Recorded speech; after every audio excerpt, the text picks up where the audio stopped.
ഞാനൊരു അമിത മദ്യപാന രോഗിയാണ്. ദൈവത്തിൻ്റെ കരുണയാലും എന്ന അത്ഭുത കൂട്ടായ്മയുടെ സഹായത്താലും ഇന്നേ ദിവസം മദ്യപിച്ചിട്ടില്ല. എൻ്റെ പേര് ഷിബു. എല്ലാവർക്കും ഹായ്.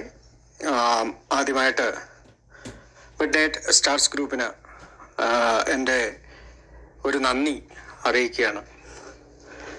കാരണം മിഡ്നൈറ്റ് സ്റ്റാർസ് ഗ്രൂപ്പിൻ്റെ സർവീസിൻ്റെ ഭാഗമായി പ്രവർത്തിക്കുന്ന മിഡ്നൈറ്റ് സ്റ്റാർസ് സ്റ്റിയറിംഗ് കമ്മിറ്റി അംഗങ്ങൾ എന്നോട് ഓരോ പ്രാവശ്യം ഓരോ വിഷയമൊക്കെ സംസാരിക്കാൻ ആവശ്യപ്പെടാറുണ്ട്.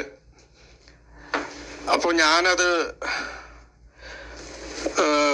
തികച്ചും ഗൗരവത്തിലെടുത്ത് ഒന്ന് പഠിക്കാനും അതിനെപ്പറ്റിയൊക്കെ ഒന്ന് മനസ്സിലാക്കാനും ചിന്തിക്കാനും ഒക്കെ ശ്രമിക്കുന്നത് കൊണ്ട് തന്നെ എനിക്കാണ് ഒരു വിഷയം അവതരിപ്പിക്കുമ്പോൾ ഏറ്റവും കൂടുതൽ പ്രയോജനം ലഭിക്കുന്നത്.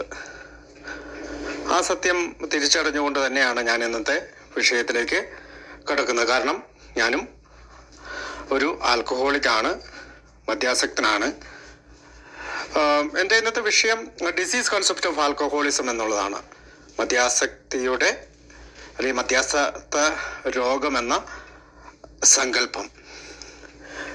നമുക്കറിയാം, ഞാൻ ഇന്നും ഓർക്കുന്നുണ്ട്, 2009 ഓഗസ്റ്റ് 15 ആൽക്കഹോളിക്സ് അനോണിമസിൻ്റെ ആദ്യത്തെ മീറ്റിങ്ങിൽ ഞാൻ കടന്നു ചെല്ലുമ്പോൾ ആ മീറ്റിംഗ് റൂമിൽ നിന്നാണ് അതിശക്തമായ ഭാഷയിൽ, ഹൃദയത്തിൻ്റെ ഭാഷയിൽ, നമ്മൾ പറയാറുണ്ട് നമ്മുടെ sharing language of the heart, അതിൻ്റെ ലാംഗ്വേജ് ഓഫ് ദ ഹാർട്ട്, ഹൃദയത്തിൻ്റെ ഭാഷയിൽ അന്നത്തെ അവിടെ ഇരുന്ന പഴമക്കാർ പറഞ്ഞ ഒരു കാര്യം: മദ്യാസക്തി ഒരു രോഗമാണ്.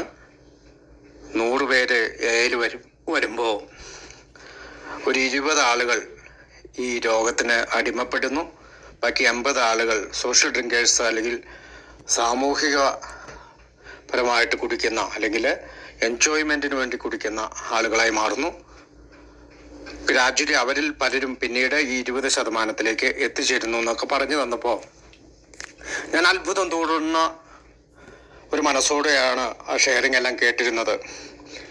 കാരണം ഒരു നേഴ്സിംഗ് കഴിഞ്ഞിട്ടുള്ള അല്ലെങ്കിൽ നേഴ്സിംഗ് പഠിച്ചിട്ടുള്ള എനിക്ക് ഇതിനെപ്പറ്റിയുള്ള ഒരു അറിവ് ആദ്യത്തെ അറിവായിരുന്നു, അല്ലെങ്കിൽ എന്നെ അത്ഭുതപ്പെടുത്തുന്നതായിരുന്നു. കാരണം ഞാൻ ആദ്യത്തെ മീറ്റിങ്ങിനൊക്കെ ചെല്ലുന്ന അവരെന്തെങ്കിലും എനിക്ക് കൗൺസിൽ ചെയ്യുകയോ കൗൺസിലിംഗ് അല്ലെങ്കിൽ എന്തെങ്കിലും മരുന്ന് തരികയോ ഒക്കെ ചെയ്യുമെന്നുള്ള പ്രതീക്ഷയാലാണ് അവിടെ ചെല്ലുന്നത്.